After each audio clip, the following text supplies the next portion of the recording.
Ladies and gentlemen, Good evening. Are you ready? Okay, here we go.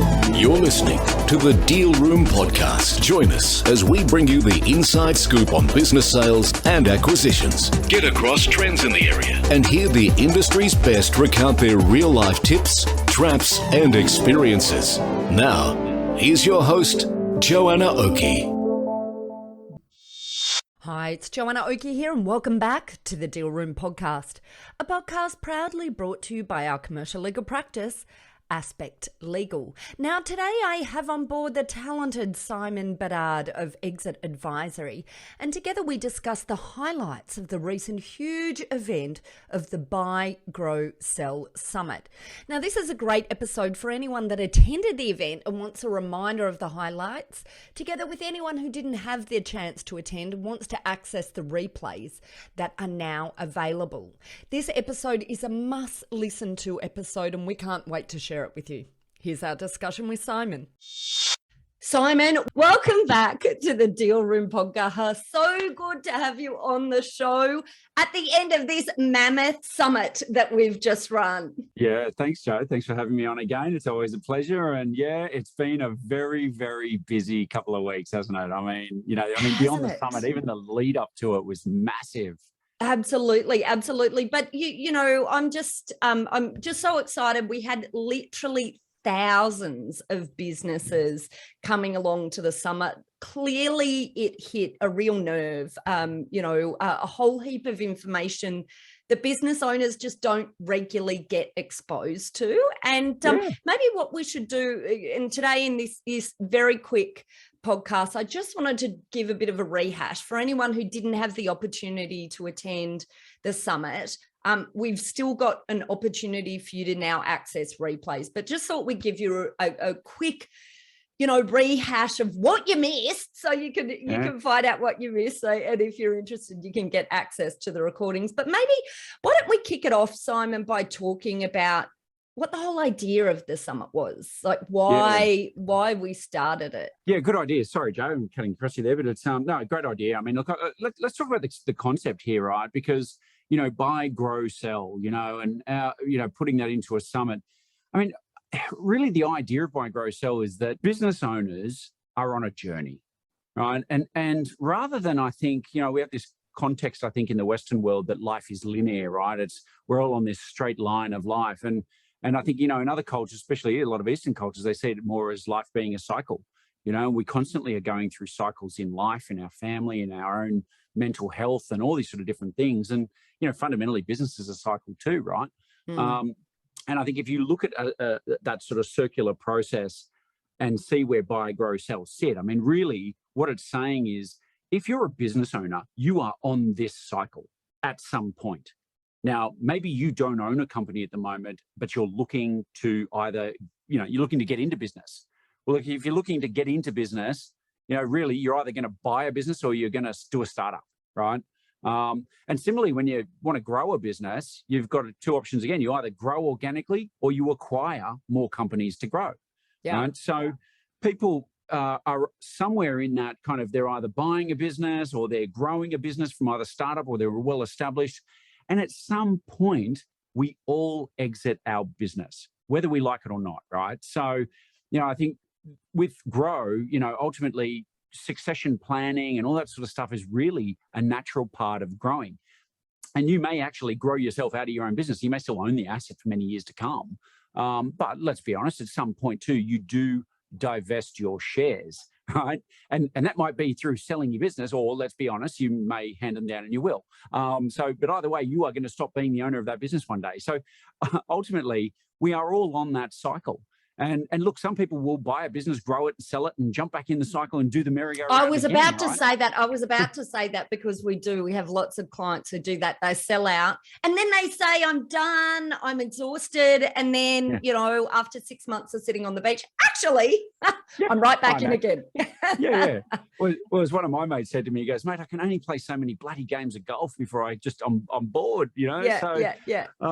So look, I think, the summit was very much about recognizing, and the whole buy, grow, sell concept is about recognizing this cycle, this journey that business owners are going on, and saying, well, what are the core sort of pivotal things on this journey that they really want help with. And that's typically, how do I buy a business? How do I grow my business? And growing means not just revenue and profit, but also how do we actually grow value?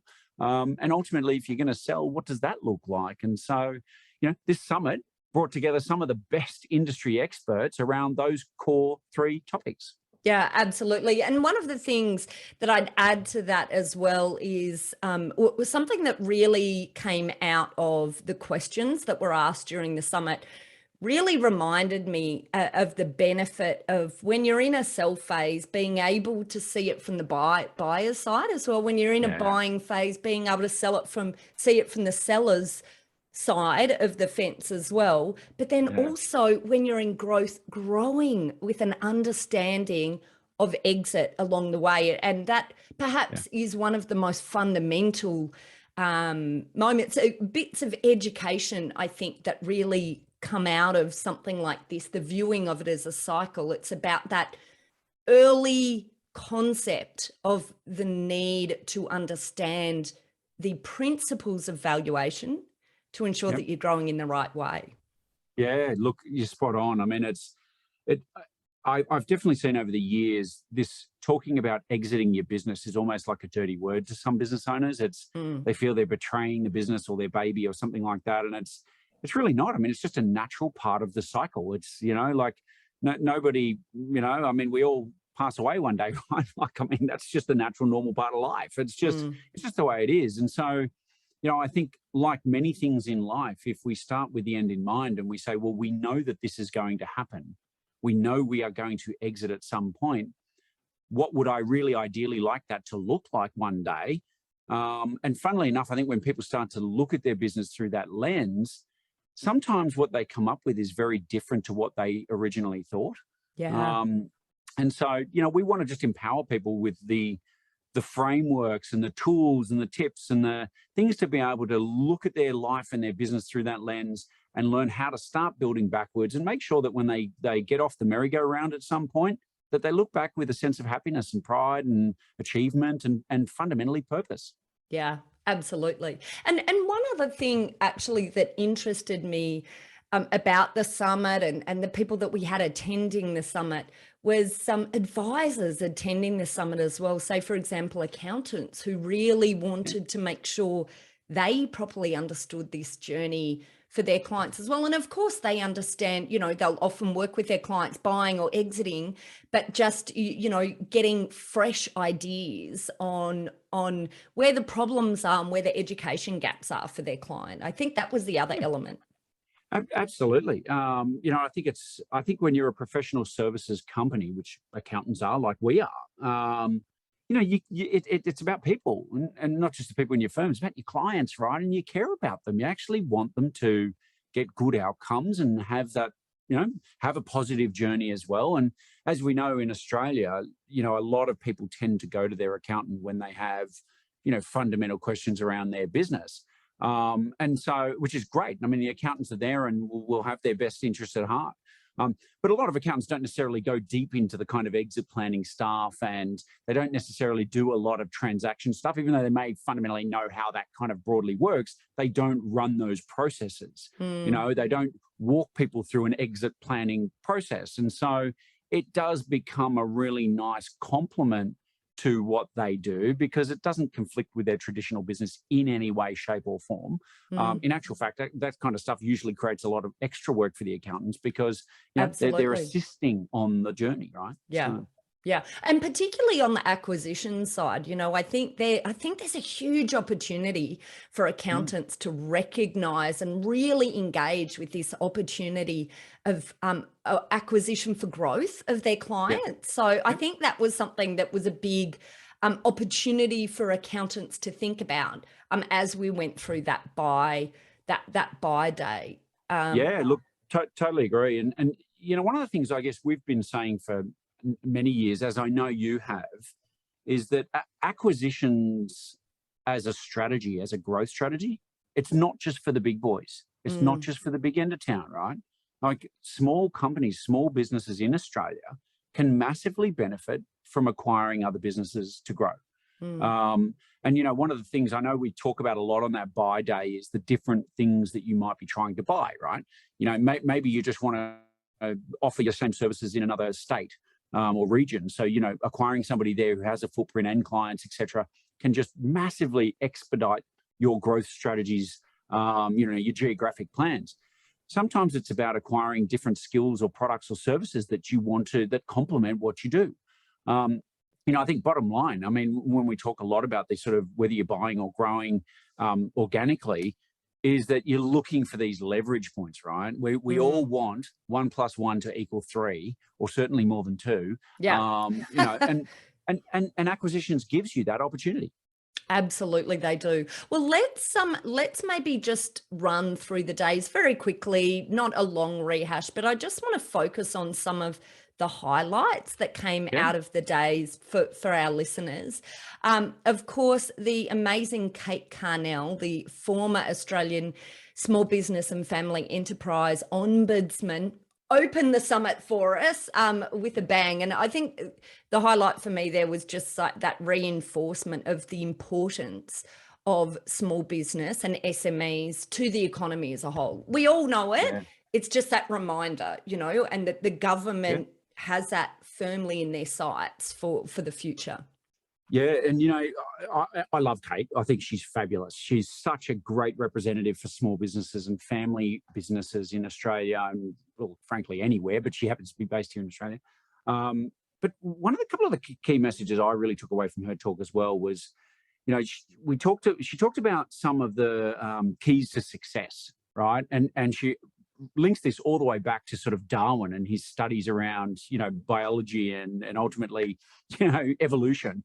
And she said, you know, the fundamental thing around a species' ability to survive was not that they were the smartest, the fastest, the best looking. It was their ability to adapt to change. And, you know, you put that into a business context, man, that is super, super powerful, right? Like, you know, you don't always have to be the best, but if you could just keep evolving, or if you expect change to happen, then you are going to be far better at adapting to it.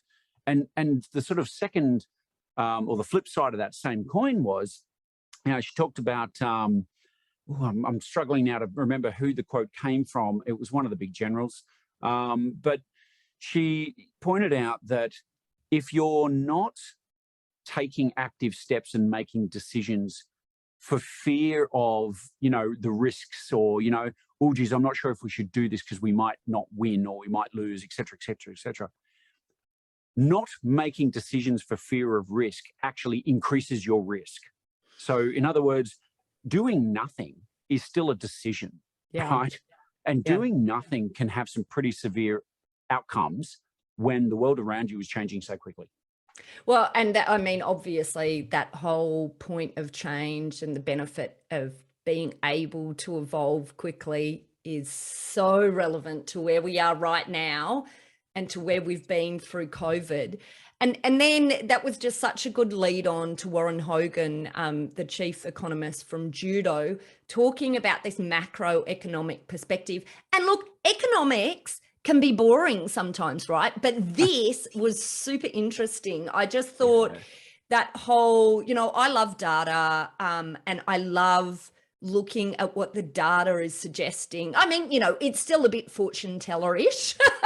We still have to work out what, you know, we're still trying to predict the future through data because it's still in the future, who knows? But just the trends in the data that were backing up, for me, one of the main things I took away was this discussion on the tight labor force we have at the moment. So the labor market is tight. We all, you know, I have discussions with our clients on a daily basis about issues in finding the right people, finding enough people within the business. And it's become particularly intensified in the last year or so.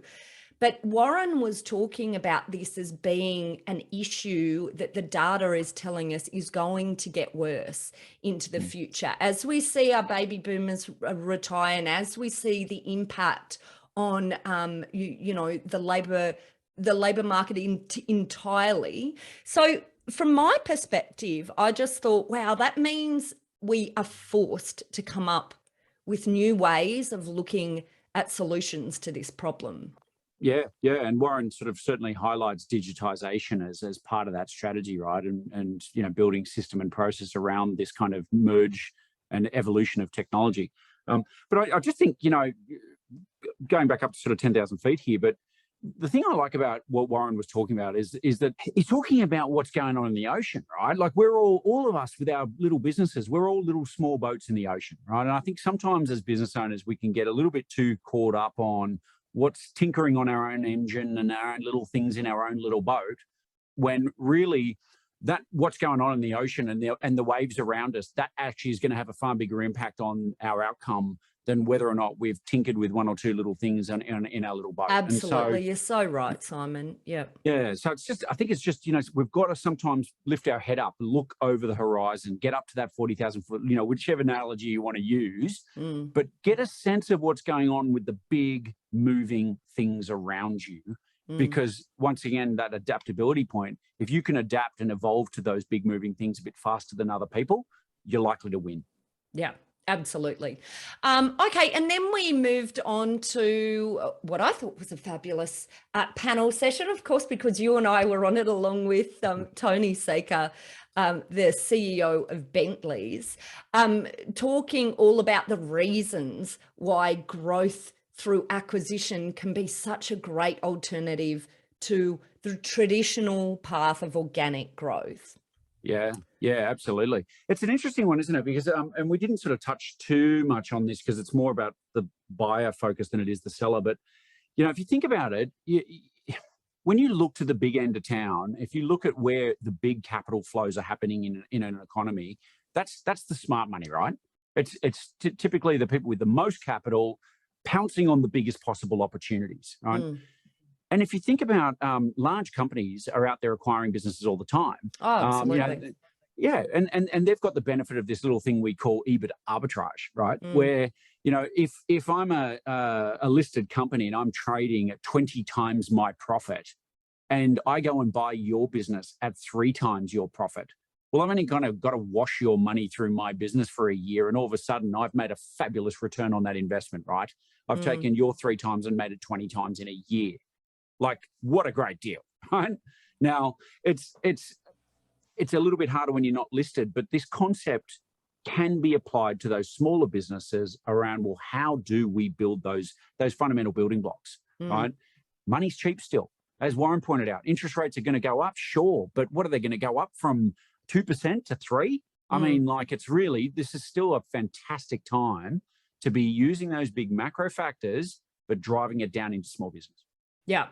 And look, I think that was one of the huge themes out of not just the buy day, but the summit as a whole. And I just saw in the conversation, I saw the businesses who are in attendance really start to take on board that as an opportunity that they perhaps hadn't engaged with properly before. And I love that. I love being able to bring, you know, that something that is just a fundamental opportunity that is being overlooked by so many to those business owners that are willing to look at things that are outside the average small to medium-sized business square, because of course it's not at all outside the usual viewpoint, as you said, of larger businesses. It's just SMEs, you know, who in Australia who have been a little bit slower to take up the idea. Yeah, and I think and it makes sense, right? Most people just haven't done this before, and it's so, you know, how do we? You know, they're probably less inclined to lean into that because they've been running a business where if we want to grow, we do more marketing and we hire another salesperson. That's kind of the go-to answer for so many businesses. I guess the message to most business owners out there who might be listening to this as well is that there is a really great and robust and process around buying businesses. It's a very well beaten path, right? This is not, you are not trailblazing a new kind of avenue or new direction here. You know, if you get the right kind of people around you, you can put a really solid process around this. It's likely to get you a really good outcome. I had one client actually said to me, they were looking at a complete acquisition strategy. And he said, look, the challenge for me is that if I do the traditional route, he goes, what do I do? I'm going to have to hire a salesperson. Now I'm going to want a decent salesperson. So I'm going to have to pay them 120 grand a year base, plus with comms and whatever else. There's no guarantee that person's going to actually deliver anything. So I'm actually still taking on a hell of a lot of risk. Absolutely. But if I took 100 grand and dropped it into driving a really solid acquisition strategy, well, yes, there is still a risk that I won't get the deals I want, but there's still risk in everything. But at least with this, if I find an acquisition target I like, once the deal's done, I instantly get all that revenue. I instantly get that growth. It speeds things up, probably spend the same money in the end. So it's just a smart thing. And I think, Tony Saker made the point in those discussions that it's not just about pulling one lever or the other, organic versus acquisitions. The really good operators know how to kind of use both of those levers in tune with each other and make it a combined strategy. Yeah, such a good point. And I guess in the afternoon, that's what we did. We went into the mechanics. I talked all about risk and more about the opportunity as well, sort of setting out exactly what that opportunity is in acquisitions, whether through growth or investment or whatever the other reasons for acquisition might be for a buyer, and how to drive deal success. We then had Judo Bank, Stephen from Judo Bank talking all about how to fund acquisitions. We had Kobe Simat from Best Practice Biz talking all about what to do next after you've bought your business. And then, of course, we had the fabulous Claire Long talking all about the people side. So how to integrate people and culture, which, of course, is such an important element of acquisitions. Yeah, and you know what, and maybe this is a good segue, I guess, into the Grow Day, but I would even say with what Claire's talking about, you don't run a business mostly, you don't run a business without people. And, it's such an important resource. It's such an important component. If you don't get your people strategy right internally in your business, you're going to have problems. And somebody like Claire is fabulous at helping people work that stuff out. So, really, really double down on that if that was me. So. Yeah, brilliant. And then, of course, we went on to Grow, which is all about how not just to grow and scale your business, but to also do it while maintaining a life. So that was really the theme of a lot of the discussions that we had in the Grow Day, which were, I thought were just brilliant. It's funny, Joe. I remember I was at a business awards function one night, and there's a young lass, Jemima Ashley there. She'd received an award. She's a absolutely, fascinating, lovely human. And she got up in her acceptance speech and she goes, just a massive shout out to all of you who've started a business here. Entrepreneurs, people starting businesses. You're the only people in the world that quit a 40-hour week for an 80-hour week for half the money. And I just couldn't stop laughing. I went, oh my God, anyone who started a business just will totally relate to that, right? So it feeds back to this thing, though. You can't keep doing that forever, right? And look, a lot of people listening to this will have really good established businesses. You and I both work with clients who are turning over, many, many millions of dollars. But how much does it take from you, right? Yeah. Even if you're making good money, if you're working 60 hours a week, that's probably an issue, Yeah. If you're working more than that, it's definitely an issue. So how do you kind of grow in a way that makes sense and doesn't cost you too much too? Yeah. Well, and of course, that's exactly what you were talking about, Simon, all about growing the value of your business. And I love your perspectives on it because, of course, you come from the real perspective of what is it actually worth at exit? Because there can, there's many different ways to look at value of the business, but ultimately value in dollars at the end of the day is what you can crystallize, how much you get for it. Right, yeah, rubber's got to hit road at some point, right? And I think we've certainly seen businesses over the years. I've seen companies turning over 30, 40 million bucks that are fundamentally about to go out the door because they've not managed that balance between acquiring market share and driving profitability and driving value into their business, right? And they end up getting sold for whatever their physical assets are worth.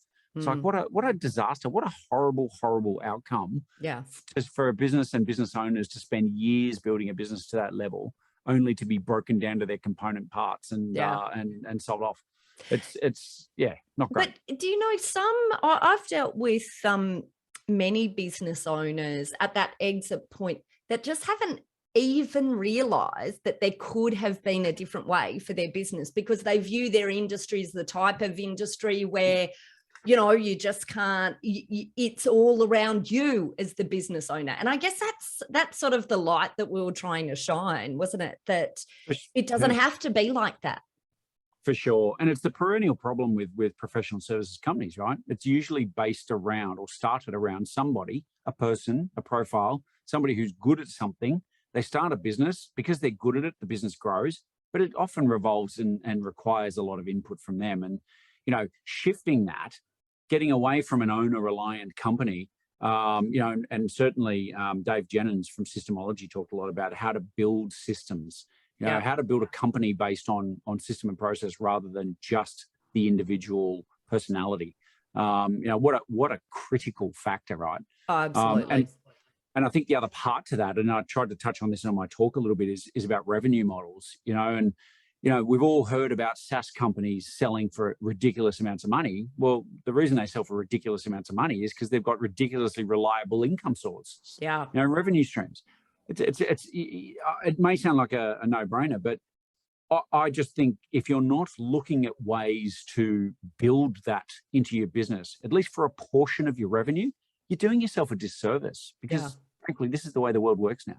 Oh, absolutely. That is just absolutely so true. And of course, that links to valuation in the sell day. But before we got there, we had some incredible speakers. We had Glenn Carlson from Dent, which is, I just thought his discussion points were really insightful. We had Kobe Simat from Best Practice talking all about how you can take 9 weeks off, which of course is a fabulous idea for many business owners who are sitting there in the grind of the day-to-day.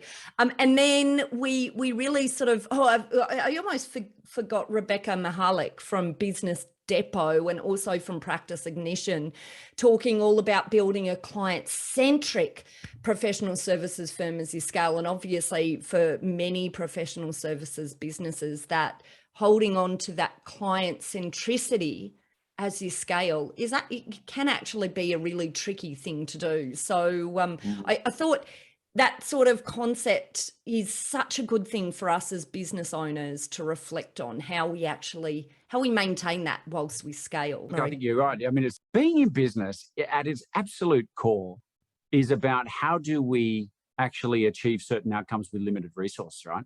It's actually about a resource allocation thing. It is, yeah. You know, because if we had endless resources, we wouldn't even need to be around, because we'd just throw stuff at it and we'd be hugely inefficient. But you know, but it wouldn't matter. How do we yeah, that's right. You know, but and so the business owner's journey is always usually about having one too many balls in the air. You're juggling lots of different things. You're on tight time frames, and you know you're trying to continue to solve problems and make progress. And you know, hey, look, if it was easy, everybody would do it. And if everybody did it, it'd be worth nothing. So, you know, it's, and that's why we're here trying to help, right? Yeah, absolutely. Absolutely. And then in the afternoon, and a good thing in the recordings, if you were there live, you would have had to make a decision about 3 different streams to go into. But of course, all of them are available in the recordings now, which is our recruitment industry stream, which was just, you know, I got so many fabulous comments after the end there about, you know, just the information, the quality of information in that stream. Then we had our accounting industry stream. And I'll tell you what, I felt that the information talked about in that stream, where we really dug into the story of these business owners, Ed Chan from Building Chan and Naylor and Rebecca building Business Depot, it really gave us a brilliant insight into building any business, not just accounting businesses. And then of course we moved to the building your personal brand sessions, where we looked at how to write a best-selling book. And using LinkedIn and, you know, all of those things that are just so important to consider in building a personal brand.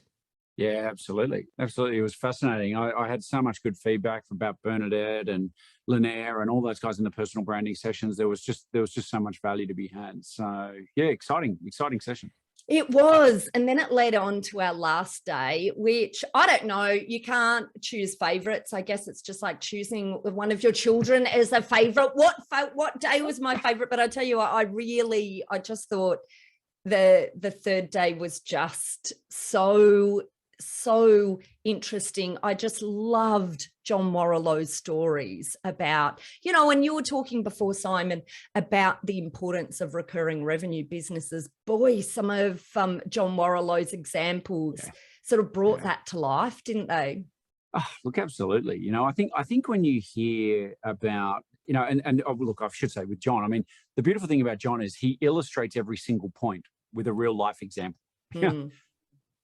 Is this a problem in your business? Well, this is what these people did to solve it, right? And they didn't just solve it and kind of bounce around. They solved it and it led to massive value. I think one of the examples he gave was Stephanie Breedlove, who sold her business to care.com. I mean, her company turned over about $9 million, right? And while we don't know her profit, if you're using standard metrics and the way people think about it, let's say she made a 10% net profit, that's 900 grand. How much would you expect to sell a business like that for? A lot of people would say, 3 to 4 times. So maybe she's worth 3-4 million. Well, then she goes and sells her company for $54 million. And you just sit there and go, incredible. Wow, like it's just mind blowing. Yeah. But when you reverse engineer it, like we keep talking about, working backwards in things, if you reverse engineer her business, the sale process, and what she focused on, there are just so many lessons for all business owners. And you can't necessarily apply them all. But if you take one of the things that she did in her business and start applying it and just build to the next one and the next one, it's going to change your life. Absolutely.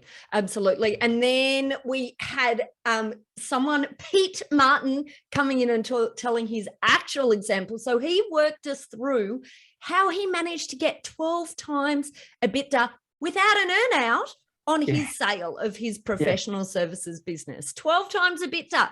I think there are many, many listeners, me included, that will be very, very happy with that outcome.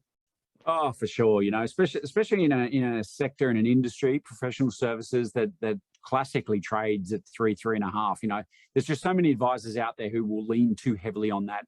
Well, you're in this industry, therefore this is your multiple. And I think, when you hear stories like Pete Martin, you start to realize that not all businesses in the same industry are the same. And you know what? If you want to be one of the outliers, you want to outperform, there's a reason that they do. There's a formula behind it. And, if you're willing to actually, here we go with that word again, adapt to change, then ultimately you can pull ahead, you can differentiate, and you can get a much better result.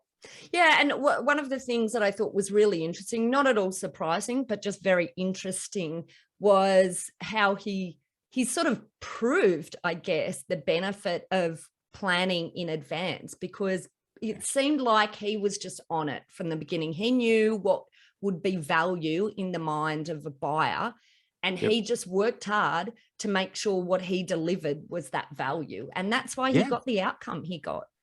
Absolutely. He engineered it, right? He engineered it. He understood what the issues would be when it came time to sell, and he engineered the right solution. And I just think that forward thinking around an exit or an event like that is just critical, right?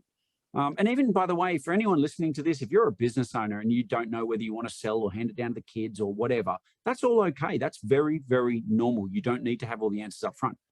But if you don't go through some kind of a process to try to understand what are the decisions that you will have to make at some point, and what are the variables and the options that will be on your plate, how can you possibly plan for it, right? Yeah.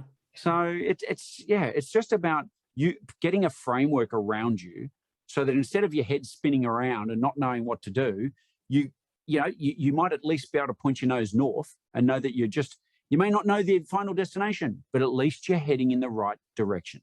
Oh, absolutely. You were so absolutely right, Simon. And, I guess the thing is, we're talking about this not just with abstract theoretical knowledge. You know, we're talking about this because this is what we see day in, day out. You know, we see the examples of businesses who get it. We see the examples of the businesses who haven't been exposed to this sort of information early enough, so therefore haven't prepared themselves. I mean, it's just, it's the reality, isn't it? It is. And, you know, you will have been through this, Jo. There's nothing more gut-wrenching for me than having a prospective client come to me and say, Simon, I want to sell. I really need to get out now. Often something's happened in their life that's caused a sudden change, whether it's health for them or a loved one or whatever. Right? Like life throws this shit at us, right? Yeah. That's the thing. Like change, and some of it is pretty harsh and rapid change that's required. But, you know, somebody comes to you in a situation like that and says, can you sell my business? I really need to get this amount of money. Like, you know, I need this money to take care of the next part of my life or loved ones or whatever. And when you look at the business, it's not worth anywhere near the number they need. And it's heartbreaking. It's horrible to see people in these situations and realize that whilst you can help them with so many things, you can't necessarily give them what they really desperately need. And, you know, and why does that come about? It comes about because there's just not been enough thought and planning and effort going into understanding what that end game should look like. And once again, building towards it, reverse engineering it, right? Yeah. So it's I come back to the very comments we made at the beginning of this podcast is if you make no decision, if you don't do anything, like doing nothing is still a decision. It is. And it often carries a hell of a lot more bloody risk than actually exploring things and taking steps. Such a good point. Such a good point. And I guess just rounding it out, we talked about wealth, and I just thought, you know, that is such a critical component of thinking about the growth of your business, exit of your business, making sure it's part of that broader financial plan and you understand how it all fits together. And then, Simon, you talked about the critical mistakes people make when selling a business, which, you know, is so insightful, so right on point. You know, maybe if you can give us a couple of takeaways. Yeah, for sure. Look, I mean, I think the three big issues I always see, and we've already touched on some of this, is they have no plan is the first. They have no process around you know, how they're going to execute, and they don't have a fundamental purpose of what they're going to do in the next phase of their life. So, you know, the planning stuff we've just talked about, right? Like actually understanding what's important to you from a financial perspective, a timing perspective, legacy and risk and family and all these things that are swirling around in your head, right? You need to go work through these things and have a plan. Know what you cannot live with, know what you can't live without, and know what you're willing to compromise on. And then you can start to go on this journey well armed with, you know, what to expect. The second part being no process. Do you know, Jo, the amount of times I end up with clients who come to me to help them sell their business because they've been tapped on the shoulder before by the proverbial buyer who says, oh, hey, you know, Jo, and usually it's someone they know. Hey, Jo, you know me, we've been around, we've bumped into each other many times, really interested in buying your business. And isn't that just the greatest ego stroke anyone can get? You know, out of the blue, we know who you are and we like you. You know, like it's just, it is a massive ego inflation. And the challenge is, though, that often what happens is that based on this relationship, they go down the rabbit hole on what an acquisition can look like. They get put through the ringer. They end up completely opening the kimono and showing everything they've got. And, you know, even after that, you know, 6, 9, even 12 months down the track, this prospective deal all falls over and they feel utterly scorned. They feel so upset and angry because they've wasted so much time, effort. There is an opportunity cost, right? Because instead of focusing on growing their business, they've been focusing on trying to get this deal done. And in the end, it's been a massive, massive waste of time, or let's just say a very expensive lesson. Yeah. Now, why did that happen? Because the seller, the business owner, got put through the buyer's process. And that buyer has options. They don't have to just buy your company. They could buy lots of different companies, whereas you only have one business to sell. So you either put the buyers through your process or they're going to put you through theirs. And I promise you their process is designed to get them a better result. So, you know, this is the critical one, right? Don't go down this path unarmed. Don't wake up one day at the base camp of Everest and go, I might climb that today. throw some stuff in a bag and slap your thongs on and go for a walk. Like, you don't do that. You plan to climb a mountain, you get your gear in order, you get your team going, and you make sure you've got the right sort of plan in place. So, and you start in advance, right? So you do a bit of training. Yeah, totally you right. Get fit. Yeah. Stairmaster a little bit. It's probably going to help, right? So, and the final point, and look, I've been talking a bit here, but the final point is just having a bit of a sense of purpose around your life. You are not your business, right? Your business should just be a vehicle for delivering you the life you want. Yes, you may love your business. Yes, it may give you a sense of purpose. Yes, it may be just something you just love doing. Great. That's awesome. But it's still an asset. Yeah. And you should treat it like an asset. And, one day when you move out of that asset or divest that asset, you've got to have somewhere to focus your energies, your attention, that sense of purpose around, or you may well look back with a deep sense of regret and a deep sense of unhappiness. Absolutely. And then, of course, I talked about how to structure the deal and avoid getting sued, which, of course, is a very important element when you're selling a business. And I think these element of structure, how to structure a deal, what earnouts look like, when you might use them, how they could benefit you, deferred payments, all of those sorts of things really are just important fundamental education for sellers. Well, it's crossing the finish line, isn't it? 100%. That's right. You've climbed the mountain, and then you get all the way to the top of the mountain, you realize you didn't pack enough food and water to get back down again. Like, that's a bit stupid, right? Like, it's, if you don't have a good legal advisor, as part of your deal team, who's going to help make sure that your deal is fundamentally put into the right words and locked down, there's a good chance you won't get what you thought you were going to do. Absolutely. And I just, I guess the whole point of that discussion was that many sellers just don't understand that there can be risk that follows them post-transaction, and that there can be things that they can do leading into the transaction to minimize that. Well, and of course, we had a very quick discussion about tax as well, which of course is important to every seller. And I guess then we had another panel when we wrapped up the session. But do you know what? I think the one thing that I want to leave our listeners with is the reminder. What we really wanted to do today was give you a quick snapshot of where we went over the summit. But also to say it's not too late. There are recordings available. If you missed it, then just check out the show notes and we'll provide a link to you so that you can get access to the recordings.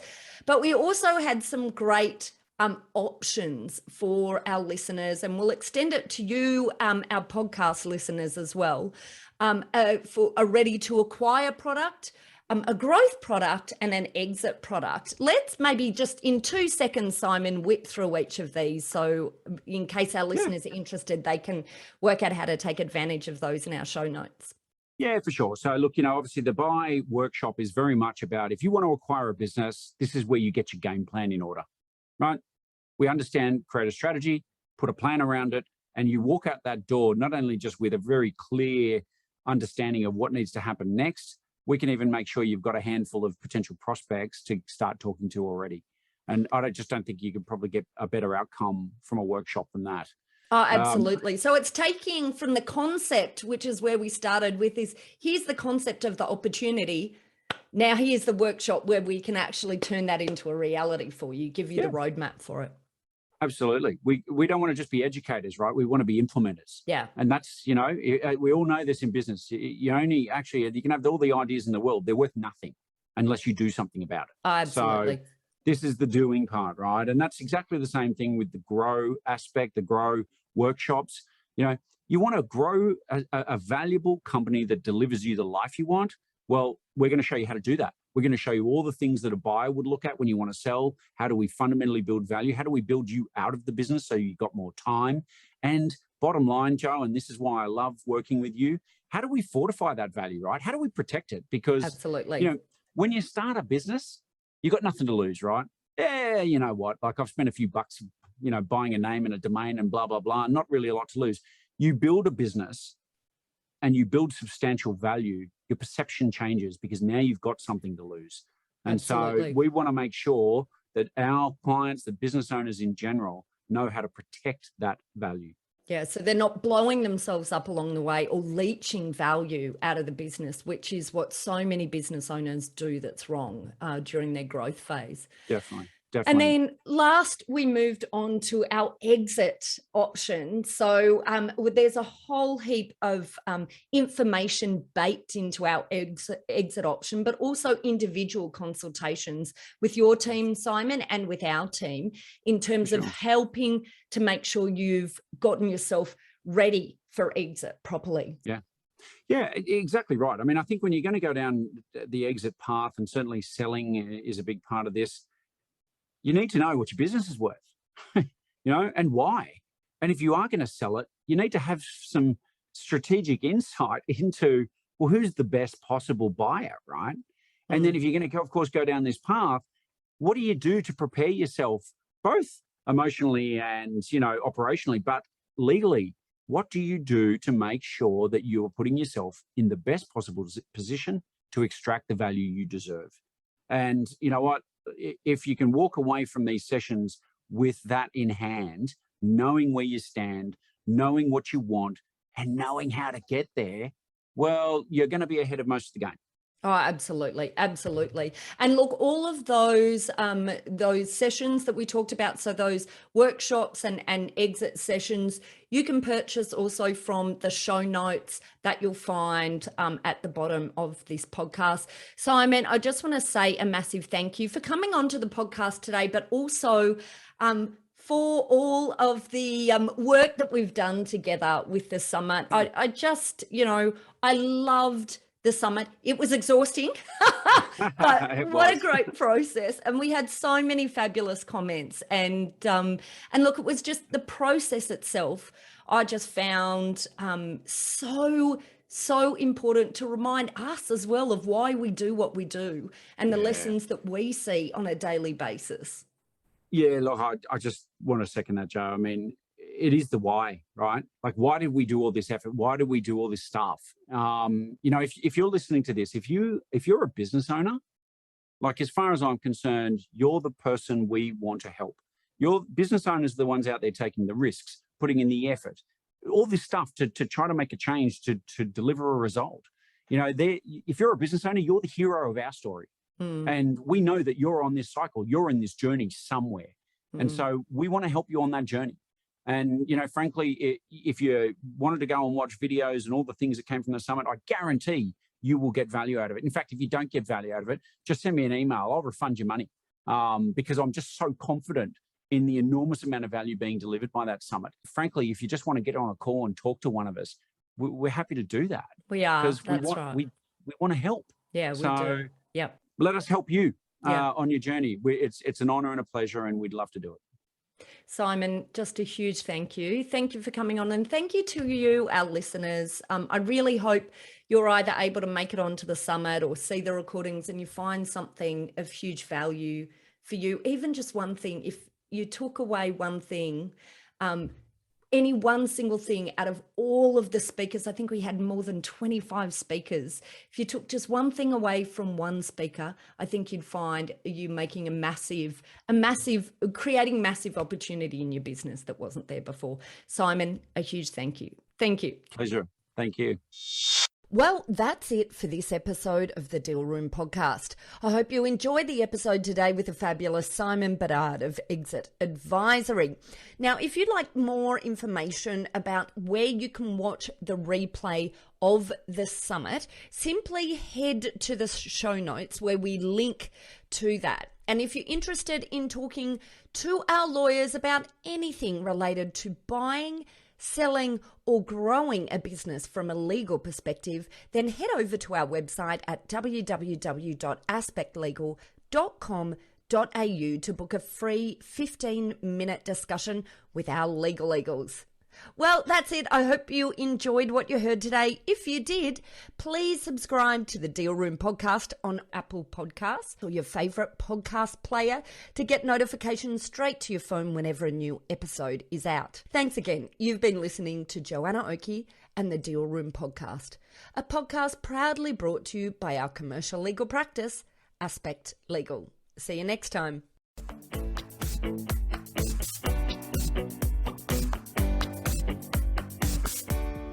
Aspect Legal has a number of great services that help businesses prepare for a sale or acquisition, to help them prepare in advance and to get transaction ready. We've also got a range of services to help guide businesses through the sale and acquisitions process. We work with clients both big and small and have different types of services depending on size and complexity. We provide a free consultation to discuss your proposed sale or acquisition. So see our show notes on how to book a time to speak with us, or head over to our website at aspectlegal.com.au. Ladies and gentlemen. That will conclude this evening's entertainment. Thanks for listening to the Deal Room Podcast. To find out more about this episode and other episodes in the series, check out the show notes or head over to our website at thedealroompodcast.com.au.